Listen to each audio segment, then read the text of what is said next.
สวัสดีครับผมก็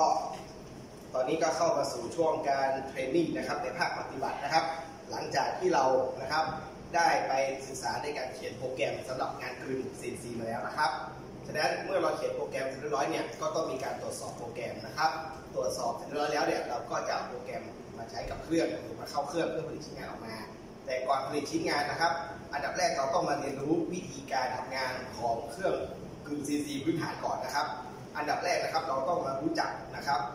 อุปกรณ์นะครับหน้าที่การทำงานและหลักการทำงานเบื้องต้นของเครื่องก่อนนะครับก่อนที่จะทำงานนะครับอันดับที่1อยากจะให้ทุกคนนะครับมาศึกษาแมนนวลตัวนี้นะครับก็คือเป็นแมนนวลที่ใช้กับเครื่องกลืน CNC ตัวนี้นะครับก็คือเครื่อง HASS นะครับรุ่นของเราก็คือ ST20 นะครับผมอันนี้เป็นคู่มือนะครับเป็นคู่มือในการเขียนโปรแกรมเฉพาะเครื่องและก็เป็นคู่มือในการฝึกปฏิบัติงานนะครับกับเครื่องตัวนี้นะครับถ้าเราเปิดออกมาปุ๊บเนี่ยเราจะรู้เลยครับหน้าแรกนะฮะสิ่งหนึ่งที่เราต้องเตรียมพร้อมนะครับ1ก็คือกฎความปลอดภัยเกี่ยวกับเครื่องครับเราต้องศึกษาความปลอดภัยเพราะเราจะเน้นความปลอดภัยไปที่1ก่อนจะมาปลอดภัยที่เครื่องมาปลอดภัยที่คนก่อนอันที่1คนนะครับต้องแต่งกายให้เรียบร้อยนะครับนัทนันมานี่เลยขอนัทนันนี่ครับเอาถอดเสื้อการแต่งกายแบบนี้ลุกลักไม่ได้ต้องรัดกุมอย่างนี้นะครับชุดต้องเป็นแบบนี้นะครับชุดอย่างนี้แล้วก็กางเกงเนี่ยอย่างเงี้ยถูกต้องนะครับหรือจะเอาหนากว่านี้ก็ได้แต่ที่ถูกต้องที่สุดคือรองเท้าเป็นรองเท้าเซฟตี้นะครับเพราะชิ้นส่วนโลหะอาจจะตกเข้ามาได้อีกอันหนึ่งที่ลืมป้องกันก็คือสายตาที่สำคัญก็คือเราจะต้องอะไรฮะมีแว่นกันสะเก็ดโอเคไหมครับอีกอันหนึ่งอันนี้คือของที่ห้ามพึงประสงค์ในการปฏิบัติงานครับก็คือนาฬิกาเครื่องประดับนะครับห้ามใส่เข้ามาโอเคนะครับอันนี้คือตัวอย่างที่ดีนะครับแต่ว่ายกเว้นนาฬิกาต้องเอาออกโอเคไหมครับแล้วต่อไปก็ถ้ามีแว่นมาด้วยก็ซื้อมาด้วยนะครับเชิญครับต่อไปปลอดภัยที่คนแล้วต่อไปต้องมาดูปลอดภัยที่เครื่องเดี๋ยวจะอ่านให้ฟังนะครับปลอดภัยที่เครื่องก็คือต้องมาดูข้อแนะนำก่อนปฏิบัติงานครับเช่นแน่นอนคนจะใช้เครื่องจักรที่ได้ต้องอบรมก่อนไหมครับอบรมแล้วก็มาเรียนรู้คุณลักษณะของเครื่องกันโอเคไหมครับวันนี้เราก็จะมาเรียนรู้คุณลักษณะของเครื่องกันโอเคนะครับอันนี้ขอวางก่อนแล้วเรามาดูกันนะครับอันที่1นะครับเรามาดูครับเครื่องประกอบด้วยบ้างครับภาพรวมก็คือโครงสร้างของเครื่องจักร CNC โอเคไหมครับแล้วส่วนประกอบ CNC ก็อันที่1คือโครงสร้างของเครื่องโอเคไหมครับส่วนประกอบที่2ก็คืออะไรฮะชุดสปีดเดอร์อยู่ตรงหัวนี้นะครับชุดสปีดเดอร์หรือชุดเพาหัวเครื่องเนี่ยจะเป็นชุดที่สำหรับอะไรครับขับเคลื่อนให้หัวจับมันหมุนใช่ไหมครับถ้าหัวจับไม่หมุนเนี่ยกึงได้ไหมไม่ได้นะครับอีกอันหนึ่งก็คือจะประกอบด้วยชุดขับเคลื่อนตามแนวแกนก็คือชุดทูนโทเลสนะครับก็สามารถเคลื่อนที่ได้2แกนก็คือแกน x กับแกนอะไรฮะ x กับ z โอเคนะครับ x กับ z นะครับแล้วเครื่องตัวนี้นะครับก็ยังมีอุปกรณ์อีกอันหนึ่งก็คือชุดเปลี่ยนทูลแบบอัตโนมัติ Automatic Tool Changer หรือ Tool Turret โอเคไหมครับซึ่งเดี๋ยวเราค่อยมาดูอุปกรณ์ภายในกันนะครับก่อนจะเรียนรู้อุปกรณ์ของเครื่องก็ต้องเปิดเครื่องให้เป็นก่อนโอเคไหมครับฉะนั้นการเปิดเครื่องนะครับอันดับที่1เช็คลมก่อนนะครับเนื่องจากว่าระบบการเปลี่ยนทูลนะครับเราจะใช้ลมเป็นตัวช่วยเปลี่ยนโอเคไหมครับหรือเซตอัพตั้งค่ามีดนะครับจะใช้ลมเป็นตัวเคลื่อน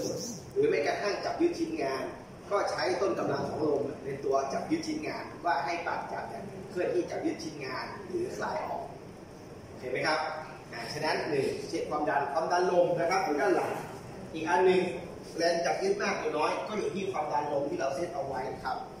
เห็นไหมครับอันนี้ต้องดูตามสเปคว่าชิ้นงานของเราเป็นวัสดุอะไรแล้วเราไปดูคู่มือว่าต้องตั้งความดันลมเท่าไหร่เพราะ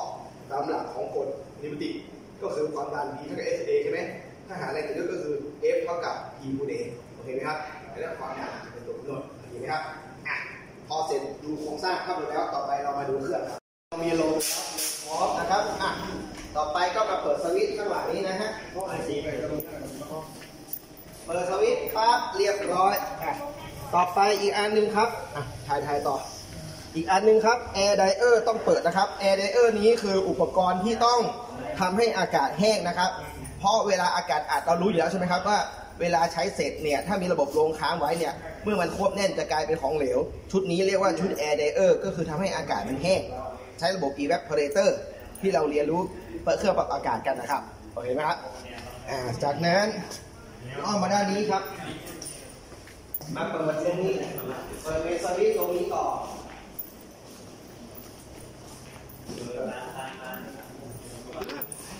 โอเคเปิดกุญแจเรียบร้อยเปิดทุกอย่างเรียบร้อยโอเคครับเมื่อเปิดเสร็จแล้วต่อไปมาแนะนำเครื่องอุปกรณ์ครับหนึ่งรู้จักโครงสร้างของเครื่องเสร็จแล้วนะครับอีกอันหนึ่งที่ไม่ควรพลาดก็คือชุดนี้เพราะเราเป็นเครื่องจักรกลที่ควบคุมด้วยคอมพิวเตอร์ใช่ไหมครับอันนี้ก็คือเป็นคอมพิวเตอร์เครื่องหนึ่งที่เอามาไว้ที่ตัวเครื่องโอเคไหมครับซึ่งชุดนี้เราเรียกว่าชุดคอนโทรลแพนเนลหรือชุดแผงควบคุมโอเคไหมครับในชุดแผงควบคุมมีอะไรบ้างเดี๋ยวเราค่อยมาดูกันแต่อันแรกที่ต้องรู้คือต้องเปิดปุ่มให้เป็นก็คืออะไรครับกด emergency เลยครับ stop นี่สำคัญถ้ามีเหตุการณ์ที่ไม่คาดฝันเกิดขึ้นต้องตบทันทีโอเคไหมครับแต่ตอนนี้เราต้องกดก่อนถูกต้องไหมครับอันที่สองคือปุ่ม power on ก็คือเปิดเครื่องครับผมรู้จักมีปุ่มแล้วนะครับเนาะคือปุ่ม power on ก็คือเปิดเครื่องต่อไปพอเปิดขึ้นมาแล้วนะครับที่หน้าจอจะมีคำเตือนให้หมดก็คือเกี่ยวกับความปลอดภัยของเครื่องทุกอย่างเลยเขาบอกว่าอะไรครับ risk of serious bodily injury ก็คือร่างกายคนสำคัญที่สุดไหมครับถ้าเราไม่ป้องกันตัวเราเองเป็นไงครับอวัยวะเอาคืนได้ไหมครับเอาคืนไม่ได้นะครับอันที่สองก็คือห้ามจับเครื่องในขณะหมุนหรือเวลาเครื่องทำงานห้ามเปิดประตูเพราะตอนนี้คือการสังเกตใช่ไหมครับพอเปิดเสร็จเรียบร้อยแล้วมันยังมีอะลามให้เราเห็นอยู่ครับอะลามในที่นี้ก็คือ servo turn off เหมือนกับเราใช้เครื่องข้างบนนะครับเครื่องจักรครั้งแรกจะทำงานต้องเข้าreference point หรือจุดอ้างอิงของเครื่องที่มันจะทำงานใช่ไหมครับตอนนี้มันยังออฟอยู่ฉะนั้นให้กดเครื่องหมายรีเลยนะรีเซ็ตก่อนโอเคไหมครับรีเซ็ตอีกรอบเขาบอกว่าอะไร no active alarm ไม่มีละโอเคไหมครับจากนั้นอยากเห็นข้างในต้องเปิดไฟแล้วให้ดับเครื่องเราก็จะเห็นอุปกรณ์ข้างในโอเคไหมครับจากนั้นเราจะเข้าสู่ตรงนี้ครับปุ่มนี้ของ Control Panel เขาเรียกว่าปุ่มอะไรครับเข้าจุด reference นะแต่ในที่นี้เขาเขียนว่า power up หรือ restart นี่ครับตอนนี้เราเครื่องกำลังจะเข้าจุด reference ของเครื่องเห็นไหมฮะเห็นไหมครับกำลังเข้าจุด reference ของเครื่องอยู่นะครับถ้าไม่เข้า reference เราจะทำงานไม่ได้นะครับเพราะมันไม่รู้จุดอ้างอิงโอเคไหมครับ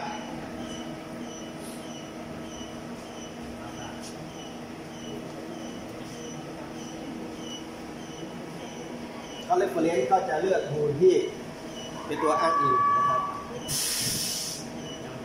โอเคเสร็จแล้วนะครับ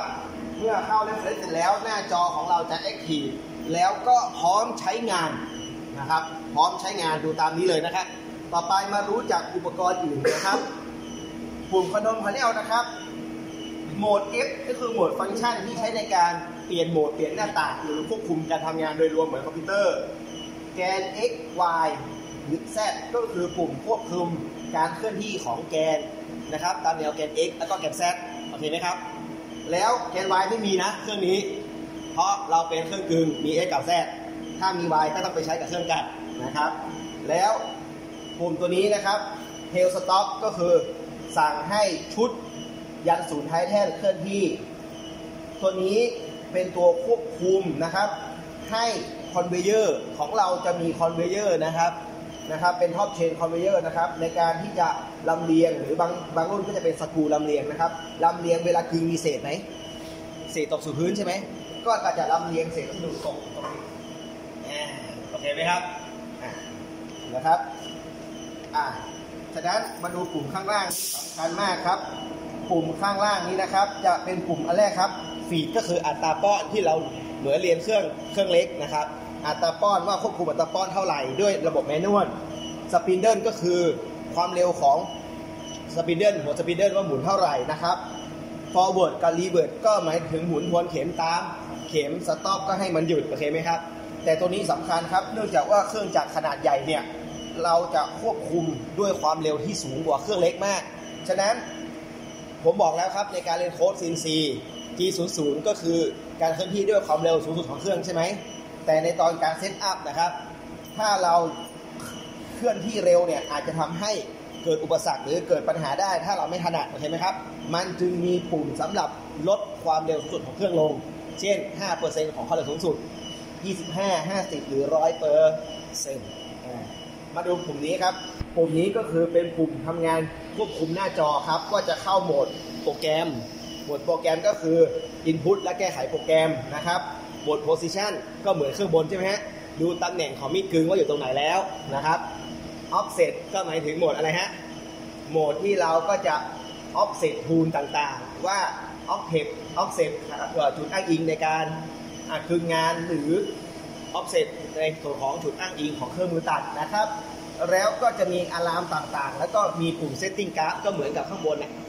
ข้างบนนี่ก็คือดู Setting Graph เพื่ออะไรฮะ Simulate ดูว่าโปรแกรมที่เราเขียนทำงานยังไงนะครับปุ่มข้างล่างก็คือเหมือนกับเมาส์นะตัวนี้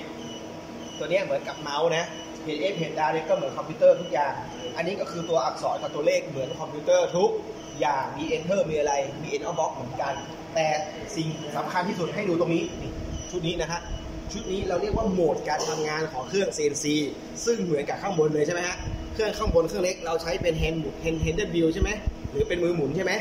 แต่อันนี้เราเป็นปุ่มกดนะครับปุ่มอันแรกก็คือ Read โปรแกรมดูว่าโปรแกรมมีอะไรมาบ้างปุ่มที่2 Zero Return อันนี้เข้าสู่จุดอ้างอิงของเครื่อง Reference ของเครื่องนะครับ Handle Jog ก็คือปุ่มควบคุมเครื่องทำงานแบบแมนนวลหรือควบคุมด้วยตัวเรา MDI ก็เหมือนข้างบนโหมดตรวจสอบโปรแกรมเป็นละบรรทัดหรือเป็นโหมดที่ใช้สำหรับการเซตอัพเครื่องมือตัดนะครับแล้ว Memory นี่จะต้องรันออโต้ครับจะมีโปรแกรมที่เราเปิดแล้วก็จะรันตามนี้นะครับแล้วก็ Edit ก็คือแก้ไขโปรแกรมอยากรู้ว่ามีโปรแกรมอะไรบ้างก็มาดูตรงนี้โอเคไหมครับจากนั้นเมื่อรู้จัก Control Panel ครบแล้วเราต้องมารู้จักส่วนประกอบของเครื่องอันแรกที่เราเห็นนี่เลยปืนลมเอาไว้เวลาทำความสะอาดสิ่งสกปรกที่อยู่กับเครื่องนะครับฉะนั้นก่อนจะเข้าเครื่องหรือเปิดเครื่องนะครับถ้าเราจะเปิดประตูให้เข้าโหมด Handle Job หรือ Manual นะครับถ้าโหมดอัตโนมัติเปิดไม่ได้นะครับเพราะมันมีเซ็นเซอร์อยู่เครื่องจะไม่ทำงานนะครับฉะนั้นเราเข้าโหมด Manual ปุ๊บเห็นไหมมันมีสิ่งสกปรกใช่ไหมแล้วก็เอาทีมเนี่ยทีมความสะอาดเห็นไหมนี่คือสกปรกเห็นไหมเนี่ยไล่ความชื้นด้วยนะครับ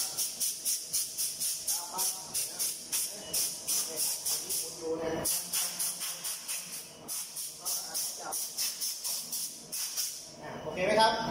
ไม่ใช่แบบนี้นะไม่ใช่นะครับโอเคไหมครับไม่ใช่ว่าทำความสะอาดตัวเองอย่างนี้ไม่ใช่นะครับเพราะที่เราเป่าเนี่ยมันมีค่าใช้จ่ายนะนักเรียนเป็นความรู้เพิ่มเติมสำหรับผู้ฝึกอบรมนะครับก็คืออันนี้มันเหมือนกับมีรูรั่วใช่ไหมถ้ามีรั่วก็ถือว่าปั๊มลมต้องทำงานไหมครับถ้าเราเปิดอย่างนี้เลยเราก็เสียตังค์เลยใช่เหตุเราเสียพลังงานเสียค่าไฟโอเคไหมครับเสร็จแล้วมาดูอุปกรณ์หลักของเครื่องนี่ชุดนี้ครับคือชุดหัวจับชักแล้วหัวจับหมุนได้เพราะมีสปินเดิลหรือเผาหัวพ่วงที่อยู่ข้างหลังที่ลุงไม่เห็นโอเคไหมครับอันนี้เป็นโปรแกรมใช้สำหรับเซตเครื่องมือตัดครับผมอันนี้นะฮะจะไม่ต้องเซตแมนนวลหรือเครื่องธรรมดาข้างบนละอันนี้มีโบกช่วยเซตเลยความแม่นยำสูงนะครับชุดนี้นะครับชุดนี้ครับเราเรียกว่าชุดทูนเทเรสก็คือชุดในการจับยึดเครื่องมือตัดโอเคไหมครับเครื่องมือตัดจับยึดได้ก็เพราะมีทูนโฮลเดอร์และทูนโฮลเดอร์เนี่ยก็จะนะครับมีช่องเสียบนะฮะเสียบของทูนชนิดอันนี้คือดอกสว่านอันนี้คืออะไรมีดกึ่งมีดกึ่งมีหลายแบบนะมีทั้งมีดกึ่งหยาบมีดกึ่งละเอียดนะครับโอเคไหมครับใส่ทูนได้กี่ทูนก็มาดูกันนะฮะ12ทูนเยอะไหม ใส่ทูลได้12ทูลหรือเขาเรียกชุดนี้หมดว่าชุดเปลี่ยนทูลแบบอัตโนมัติหรือเรียกสั้นๆว่าทูลเพอร์เรนก็คือจะเปลี่ยนเครื่องมือตัดก็ตาม12ทูลที่เราใส่เนี่ยโอเคไหมครับอีกอันหนึ่งที่เราเห็นตัวนี้ครับนี่คือชุดยันสูงท้ายแท่นที่อาจารย์บอกว่าเวลาเขียนโปรแกรมเนี่ยเวลาทำการถอยทูลเพอร์เรนมาเนี่ยนะฮะต้องยกขึ้นให้สูงเพราะอะไรเพราะมันจะชนกับยางสูงท้ายแท่นถูกต้องไหมครับหรือต้องเอามาอยู่ในระยะที่กำหนดอย่างนี้อย่าให้มันติดถ้าติดปุ๊บมันจะชนโอเคไหมครับและเกิดอันตรายนะครับตรงนี้รางเลื่อนก็คือรางเลื่อนของแกนนะครับจะสูงท้ายแท่นนะครับส่วนตัวทูลเพอร์เรนเนี่ยสามารถเคลื่อนได้2แกนก็คืออะไรครับนี่ครับเอาอย่างนี้แล้วกันนะครับมองอย่างนี้แล้วกันนะครับไม่ได้เห็นชัดนะครับอันนี้คือแกนอะไรฮะแกน x นะครับอันนี้คือแกน z นะไม่ใช่ x อันนี้คือแกน x นะครับ x เนี่ยให้ดูทิศทางของตามแนวขวางของหน้าตัดอันนี้คือแกน z โอเคไหมครับทิศทางนี้ชี้คือ x เป็นบวกใช่ไหมครับทิศทางนี้คือ z เป็นบวกกันไม่ใช่อย่างนี้คือเครื่องกัดแต่เราลบไป1แกนเหลือ x กับ z อย่างนี้พอมองเห็นไหมครับตอนนี้เรารู้จักเครื่องมือแล้วนะครับโอเคไหมครับแล้วต่อไปเราจะทำอะไรกับเครื่องใส่โค้ดก็ยังไม่ได้เราใช้เครื่องยังไม่เป็นอันที่1ต้องเรียนรู้การใช้งานเครื่องแบบพื้นฐานก่อนโอเคไหมครับ1ในโหมดของแมนนวลหรือ Hidden Job นะครับแล้วทุกคนสงสัยไหมครับว่าตัวเลขนิยมนี่คืออะไรครับความละเอียดการกำหนดความเร็วในการเคลื่อนที่นะครับเป็นแต่ละแกนนะสมมติอันดับที่1เราอยากเคลื่อนที่ทูลเพอร์เรนใช่ไหมครับหรือชุดเครื่องมือตัดให้เคลื่อนที่ตำแหน่งแกน x เราต้องกดตรงไหนครับเข้า Hidden Job แล้วก็ Active แกน x ก็คือตัวนี้โอเคไหมครับถ้ากด x บวกจะขึ้นบนอาจารย์จะใช้ความเร็วสูงสุดก่อนนะดูตรงนี้ครับอันนี้ x ลบนะเนี่ยถ้าเราใช้ความเร็วสูงไม่ถนัดเนี่ยมันอาจจะชนกับทูลเพอร์เรนได้เห็นไหมครับตอนนี้ใช้โหมดแมนนวลเราเปิดได้นะครับเนี่ยฮะเดี๋ยวจะดูนะครับนี่ครับถ้าไม่ถนัดเนี่ยกดปุ๊บเนี่ยมันจะชนเลยเห็นไหมครับฉะนั้นเพื่อป้องกันมันเคลื่อนที่เร็วเราจะลดความเร็วลงนะครับอย่างนี้ช้าลงมาก็มองไม่เห็นนะครับเร็วอีกนิดนึงนะอย่างเงี้ยช้าลงมาโอเคไหมครับต่อไปเราจะเคลื่อนที่แกน z นะครับ z ถ้า z ลบก็ต้องกดมาทาง z ลบตรงนี้เคลื่อนที่ช้าเพราะมันมีเซ็นเซอร์ของระยะเซฟตี้เอาไว้นะครับเพราะมันใกล้กับชุดยันศูนย์ท้ายแท่นหรือเทลสต็อกนะครับเร็วอีกนิดนึงทำไงครับนักเรียนโอเคไหมนักเรียนอันนี้คือเคลื่อนแบบช้าๆด้วยปุ่มกดโอเคไหมครับฉะนั้นตอนเริ่มต้นเราจะให้กดปุ่มก่อนเพราะอะไรเพราะจะได้คุ้นเคยกับการทำงานถ้าจะให้ x บวกเคลื่อนที่ขึ้นไปเห็นไหมครับ x ลบก็เคลื่อนที่ลงมาตามทิศทางของแกน x z ที่เรากำหนด z บวกคือไปทางขวา z ลบคือไปทางซ้าย z ระวังอีกอันดอกสว่านถูกต้องไหมครับจะชนได้ถ้าไม่ระวังเห็นไหมครับอีกอันหนึ่งครับการเคลื่อนที่ของแกน x z นะครับเราสามารถใช้ handle job เป็นตัวช่วยในการเคลื่อนที่ได้มองไม่ถนัดอย่างนี้ได้ไหมครับได้เวลาทำงานกับเครื่องต้องอย่างนี้ใช่ไหมครับคุมเครื่องต้องอย่างนี้ใช่ไหมแต่ที่เพื่อให้เห็นก็ทำแบบนี้โอเคไหมครับต่อไปเราจะลองใช้ handle job อยากจะเคลื่อนที่แกนไหน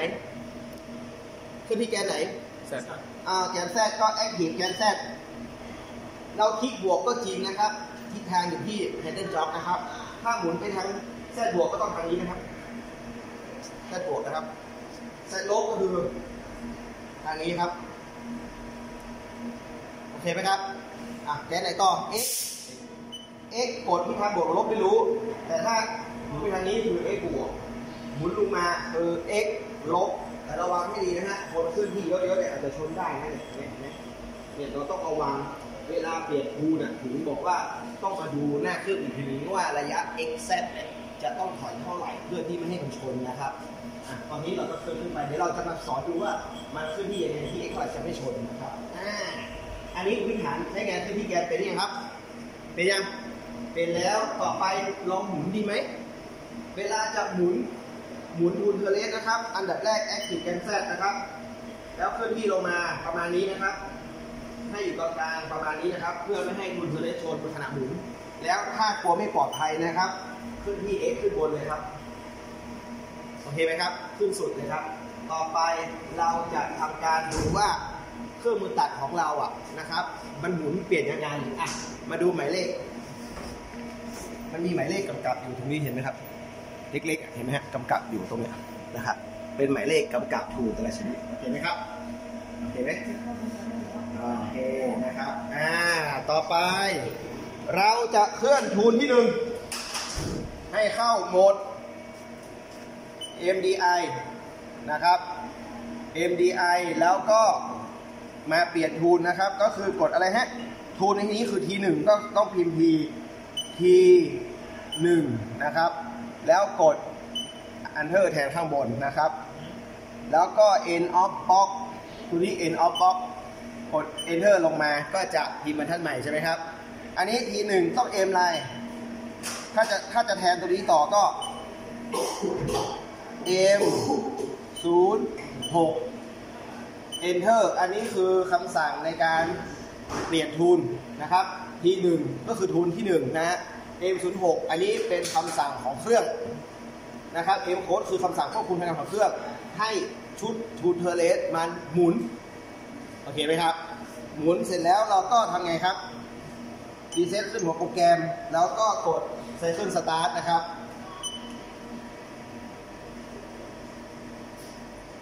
เลทชักอันแคมป์มันทำงานไม่ได้เพราะเราไม่ได้แคมป์มาดูต่อนะครับมาดูต่อ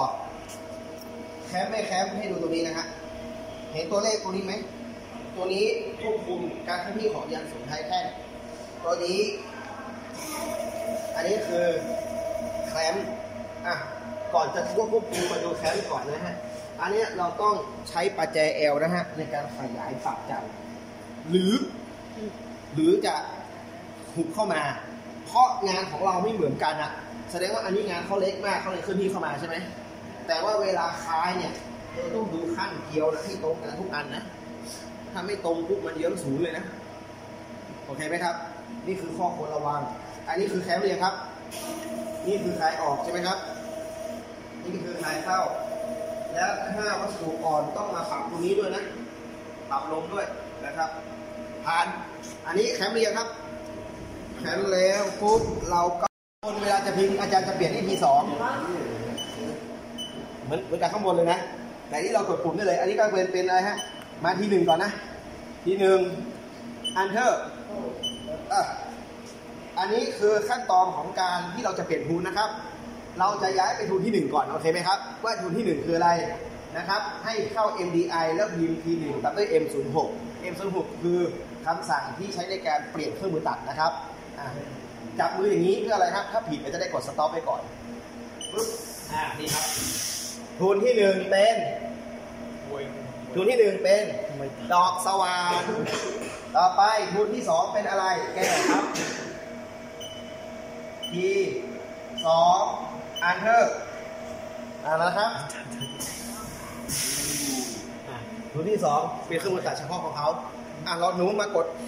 T3ไปเลยมาเลยมันเธอนั่นแหละมาผู้หญิงนั่นแหละเธอนั่นแหละไม่เอาก่อนบัดจ้าไม่ผมควบคุมเธออยู่เนี่ยเอากดให้ดูก็คือเปลี่ยนทูนที่3คืออะไรเรามาดูตรงนี้นะครับเข้าโหมด MDI แล้วเคลื่อนเคอร์เซอร์ขึ้นไป Active อักษรที่เราจะเปลี่ยนใช่ไหมครับ T3 M06 T3 คือทูนที่3หรือตำแหน่งที่3แล้วเหมือนใช้เครื่องข้างบนนะฮะจะแทนที่ต้องใช้เครื่องต้องใช้อะไรEnter ถ้า Insert จะเพิ่มอีกมาอีก1บรรทัดแล้วก็พิมพ์ M06 โอเคไหมครับให้พิมพ์ใหม่ Delete ก่อน โอ้ อ่ะ ย อ่ะเปลี่ยนที่ 3M พิมพ์กดอันนี้ก่อนใช่ไหมคะ กด MDI เรียบร้อยแล้วก็ M แล้วก็บูนหมายเลข 3ก็คือ P3 3 แล้วก็ตามด้วย M06 ต่อกันเลยครับต่อกันเลย พิมพ์เลยใช่ไหมคะ M06 แล้วก็ Enter ครับ Enter ตรงนี้ข้างล่างนะครับ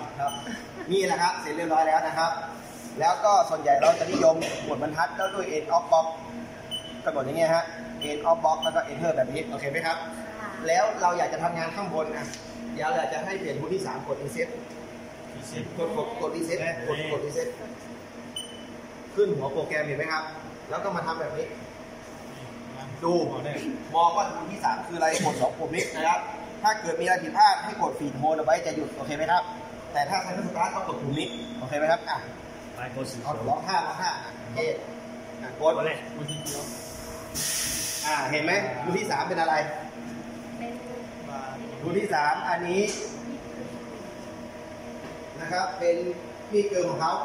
ฉะนั้นเปลี่ยนบูธที่4ต่อไปผู้ชายมัน ใช่ ที่4 เลยเนี่ย บอสไปจะเลย ผู้ชายบูธที่4คุ้นเคย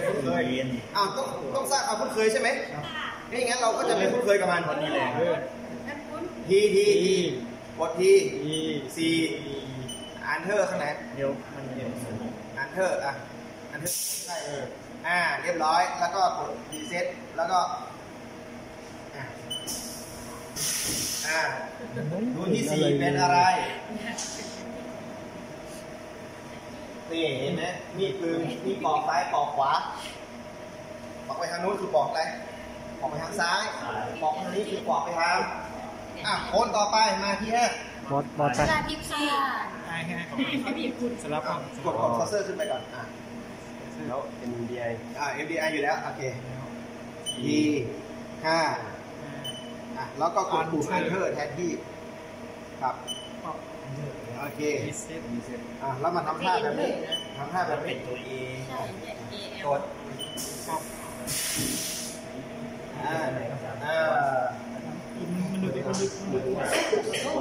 ตัวนี้ครับเห็นไหมเลือกแล้วเมื่อกี้เป็นมีดปอกซ้ายใช่ไหมครับตอนนี้เป็นมีดปอกขวาแล้วทิศทางมีดจะไม่เหมือนเครื่องข้างบนมันจะคว่ำมีดลงมาแล้วที่ต้องบอกอีกอันหนึ่งก็คือการสั่งให้สปินเดอร์หมุนเราจะให้หมุนไปทางไหนครับหมุนไปทางนี้หรือหมุนเข้าหาตัวเราหมุนไปทางนี้ทวนเข็มครับก็คือหมุนเข้าหาตัวเราใช่ไหมครับแต่ข้างบนเป็น M03 ใช่ไหมครับเครื่องข้างล่างสลับกันเป็น M04 เพราะว่ามีมันกว้างครับโอเคไหมโอเคเพราะว่ามีมันกว้างลงนะครับต้องเปลี่ยนจาก M03 เป็น M04 ที่ทางหมุนบนเข็มตามเข็มก็เป็นตัวนี้03ตามเข็ม04ทวนเข็มตัวนี้ต้องเปิดทวนเข็มคราวนี้พอเข้าใจหลักการแล้วใช่ไหมครับพอเข้าใจหลักการเปลี่ยนทวนเสร็จเรียบร้อยแล้วนะครับเราก็จะมาศึกษาดูนะฮะมาดูแต่ตัวนี้คือมีดปอกหยาบนะครับอันนี้มีดปอกหยาบอันนี้มีดปอกหยาบนะครับตัวนี้นะครับตัวนี้คือมีดตกล่องครับมีดตกล่องด้วยนะครับอันนี้เป็นมีดกึ่งเกลียวครับตัวนี้มีดกึ่งเกลียวนะครับเม็ดติดฉะนั้นเราอยากดูมีดกึ่งเกลียวแต่ถ้าเราคว่ำแล้วจะไม่เห็นนะครับเราต้องดูอย่างนี้ตัวนี้คือมีดกึ่งเกลียวอันนี้คือมีดตกล่องที่ดัดแปลงมาเองนะครับต่อไปอาจารย์จะเอามีดอะไรมาให้เธอเห็นอันนี้หมายเลขที่11ปิดก่อนนะครับอาจารย์จะเอาที11มาให้เธอดูนะฮะก็คือเข้า MDI แล้วก็กด T10 11แล้วเราก็ Enter เร็วไหมครับนี่นะครับลักษณะตัวนี้เราก็มีปอกละเอียดนะครับอันนี้มีสำหรับงานปอกละเอียดนะครับฉะนั้นต้องเลือกใช้เครื่องมือตัดให้ถูกนะครับโอเคเมื่อเลือกใช้เครื่องมือตัดให้ถูกแล้วต่อไปนะครับมันจะมีสเปคของมันนะครับอันนี้คือมีดมือ2ทำจากทางสเตนคาร์ไบด์นะครับแล้วเราก็มาดูครับสเปคของมันเขามาดูเนี่ย P steel ก็คือตัวเนี้ยใช้สำหรับกึ่งเหล็กกล้า พีสตีลตัวนี้นะครับใช้สำหรับกึ่งเหล็กกล้าดังนั้นเม็ดมีดตัวนี้เหมาะสำหรับกึ่งเหล็กกล้าแล้วเขาจะมีแนะนำครับ F หมายถึงอัตราป้อนใช่ไหมครับอัตราป้อนที่แนะนำให้ใช้ก็คือ 0.2 ถึง 0.5 มิลลิเมตรต่อรอบหมายความว่ายังไงหมายความว่าเวลาสปินเดิลหรือหัวจับหมุน1รอบเคลื่อนที่ไปกี่มิลลิเมตรเลยเป็นหน่วยว่ามิลลิเมตรต่อรอบนะครับแล้วอีกอันหนึ่งก็คือความเร็วตัดนักเรียนเห็นไหมครับความเร็วตัดที่เขาแนะนำคืออะไรครับ150 ถึง 300 เมตรต่อนาทีอันนี้ความเร็วรอบที่เขาแนะนำให้ใช้ความเร็วตัดเอาไปคนละรอบได้ไหมครับได้อัตราป้อนต่อรอบเอาไปคำนวณอัตราป้อนต่อนาทีก็ได้ถ้ารู้ความเร็วรอบนี่แหละครับคือสเปคของมันบางแห่งสเปคเราก็ไม่ต้องไปเปิดตารางเพราะเขาคำนวณหรือทดสอบมาให้เราหมดแล้วเราหน้าที่คือเอามาปรับใช้ให้เกิดประโยชน์โอเคไหมครับโอเคครับหลังจากที่เราใช้งานเครื่องเบื้องต้นเสร็จเราอยากรู้อะไรอีกครับอยากรู้ว่าสปินเดิลหมุนยังไงไหมอันที่หนึ่งนะครับ Active แกนแทรกมาก่อนนะครับเข้าโหมดแมนนวลนะครับประมาณนี้นะครับเพื่อไม่ให้มันมาชนนะครับแล้วก็ Active แกน X ขึ้นไป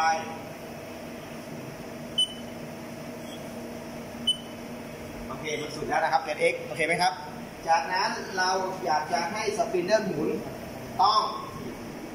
ปิดเครื่องเพราะถ้าสปินเดิลจะให้หมุนเครื่องนี้ความปลอดภัยเซ็นเซอร์ต้องปิดประตูถ้าไม่ปิดประตูไม่ทำงานนะครับสปินเดิลมีเตือนอีก High Air Pressure ปกติเขาตั้งไว้สูงเพราะใช้เครื่องพร้อมกันหลายเครื่องแต่ตอนนี้มันใช้เครื่องเดียวกันเลยสูงต่อไปเราจะมาใช้เครื่องครับเข้าแน่นอนอาจารย์จะกดสปีด 1,000 นี่ครับอันนี้ forward หมายถึงหมุนที่ทางรถเข็มก็ตามเข็มดูตามเข็มสปีดเดิลสต็อปแล้วทวนเข็มฉะนั้นมันจะต้องมีโค้ด CC เป็นตัวกำกับ M03 หมุนตามเข็มเห็นไหมครับ M04 หมุนทวนเข็มนะครับสต็อปแล้วปุ่มนี้มีไว้อะไรไว้ปรับเพิ่มลดเปอร์เซ็นต์ของสปีดอันนี้เราตั้งสปีดไว้ที่ 1,000 รอบต่อนาทีเวลาคือจะกดใช้ M04 เครื่องนี้เอาลบ 10% ก็จะลบลงมา 10% อีก 10% 100 กดทันทีเพิ่ม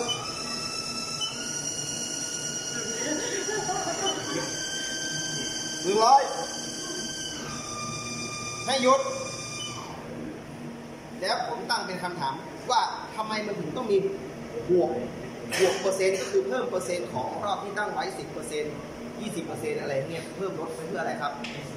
บางทีที่เราคำนวณมันอาจจะไม่เป๊ะสำหรับงานเพราะวัสดุมันมีหลากหลายแล้ววัสดุผู้ผลิตมาไม่เหมือนกันใช่ไหมฉะนั้นเราอาจจะต้องมีการปรับค่าเมนวลหน้าเครื่องเพื่อให้มันสอดคล้องและก็ให้สีมันออกมาสม่ำเสมออันนี้ก็เหมือนกันฟีดเรทก็คือการเคลื่อนที่ของดุลเพลสเข้ากันใช่ไหมครับแล้วก็จะมีการเพิ่ม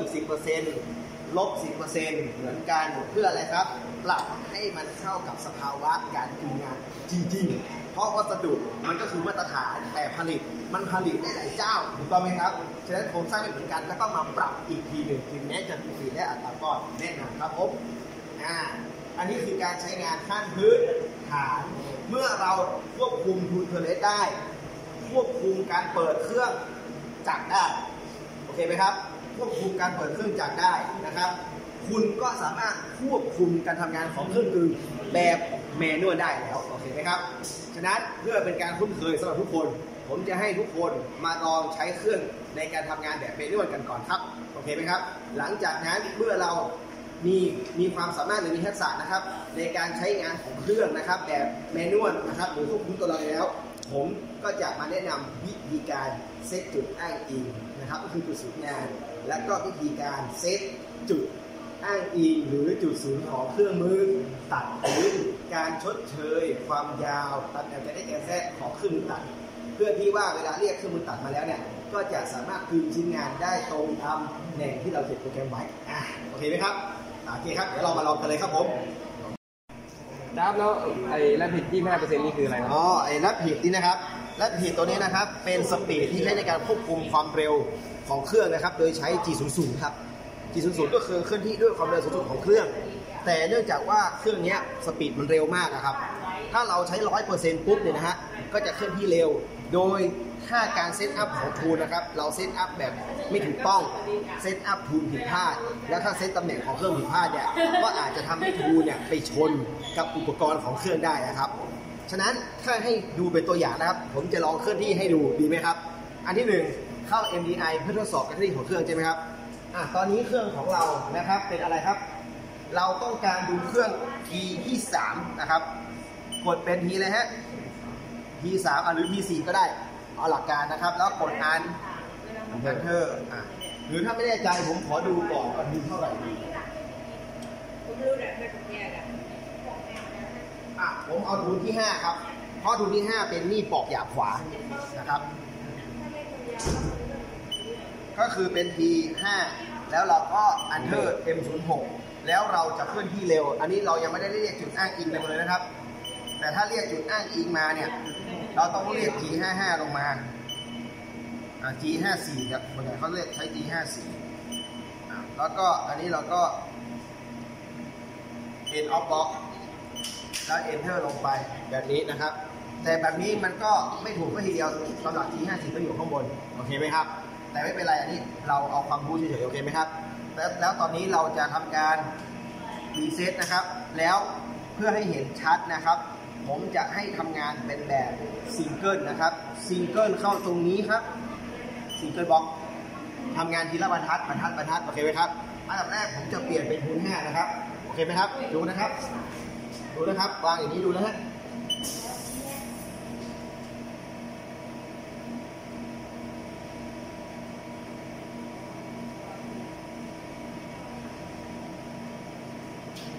อันนี้แรปผิดเราใช้ 5% ก่อนนะครับ 5% มันจะช้านะครับแล้วจากนั้นที่54แล้วก็ที่0นะครับเห็นไหมครับมันจะขึ้นที่ช้าลงโอเคไหมครับถ้าอาจารย์เพิ่มเป็น50ดูนะครับ50เห็นไหมครับเร็วไหมครับแ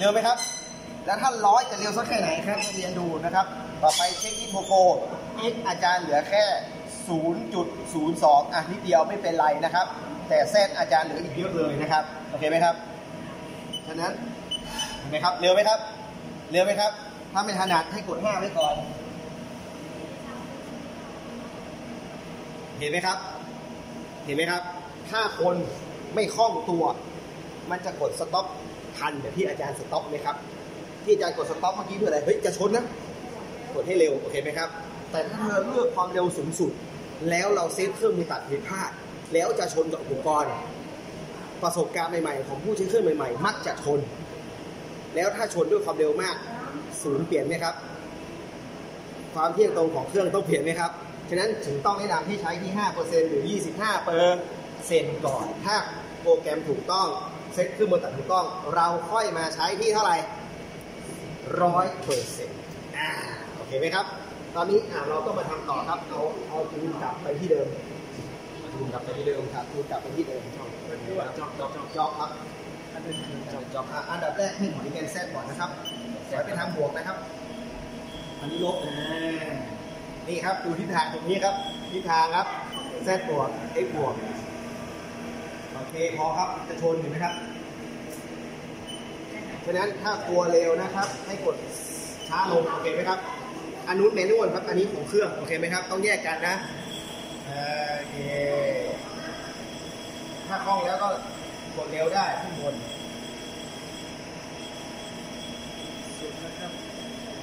สุระโอเคอันนี้พอเห็นไหมว่าทำไมถึงต้องทำความคุ้นเคยในการทำงานแบบแมนนวล ทำไมต้องคุ้นเคยเพราะมันเป็นทักษะที่สำคัญในการที่จะเซตจุดอ้างอิงของเครื่องกับเซตอะไรครับการชดเชยความยาวของเครื่องมือตัดเพราะเครื่องมือตัดแต่ละชนิดความยาวเท่ากันไหมไม่เท่ากันฉะนั้นเราถึงต้องมาเรียนรู้เทคนิคควบคุมแบบแมนนวลให้คล่องถ้าไม่คล่องผิดพลาดไหมครับผิดพลาดโอเคครับผมเมื่อเราทำการใช้เครื่องจักรเสร็จนะครับสิ่งแรกที่ผมต้องแนะนำคุณนะครับก็คือเลื่อนเทลสต็อกนะครับไปให้สุดนะครับแล้วก็ชุดเพอร์เทเลสนะครับขึ้นสู่แกน X นะครับแล้วก็ปรับให้อยู่ประมาณตรงจุดกลางเนี่ยเพื่อบาลานซ์ของแรงนะฮะสแตติกโอเคไหมครับแล้วขอแนะนำขั้นตอนการทำความสะอาดครับอย่าให้เศษผงละอองนะครับอยู่บนรางเลื่อนอย่าให้เศษเด็กฝุ่นละอองอยู่บนรางเลื่อนเหมือนเรียนเป็นไทแนนซ์มาแล้วใช่ไหมครับการบรรลุศึกษาเชิงป้องกันบรรลุศึกษารายวันก็คือต้องทำความสะอาดแล้วก็ชะลมน้ำมันวิธีโซแนกโอเคไหมครับฉะนั้นเราเรียนบรรลุศึกษาเชิงป้องกันมาแล้วก็คืออะไรครับถ้าเป็นชิ้นส่วนของรางเลื่อนถ้ามีเศษโลหะเข้าไปอุดตันมันทำให้เกิดแรงเสียดทานเพิ่มขึ้นไหมครับเมื่อเกิดแรงเสียดทานเพิ่มขึ้นใช้นานไปเกิดการสึกหรอก็จะเสียหายไหมครับเนี่ยครับต้องทำความสะอาดนะครับทำความสะอาดให้หมดนะครับ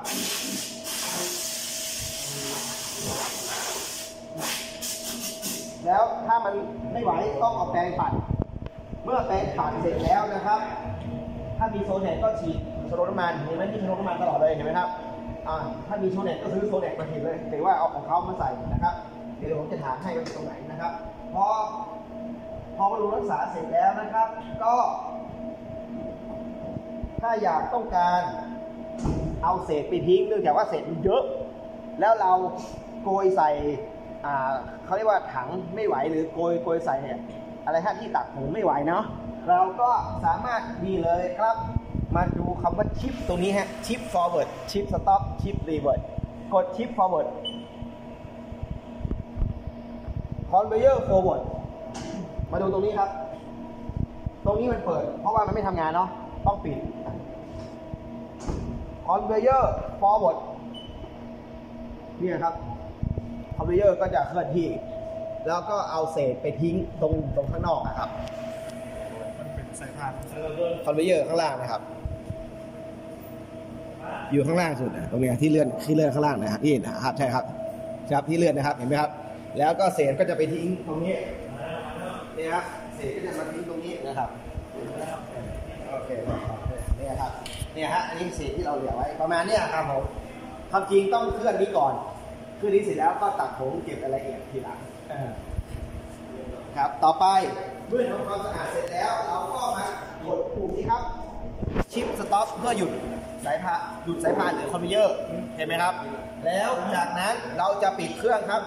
ขั้นที่1เลื่อนแกนเสร็จเรียบร้อยแล้วปุ๊บเข้าโหมดแฮนด์จ็อบ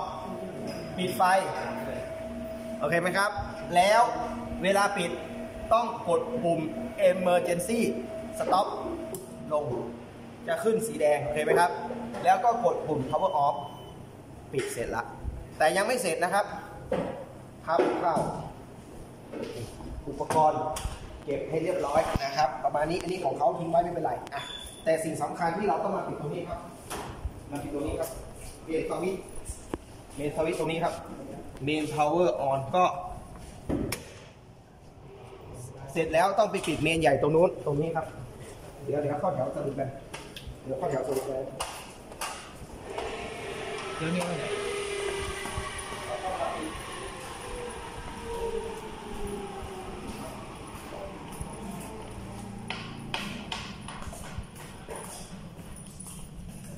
นี่ครับ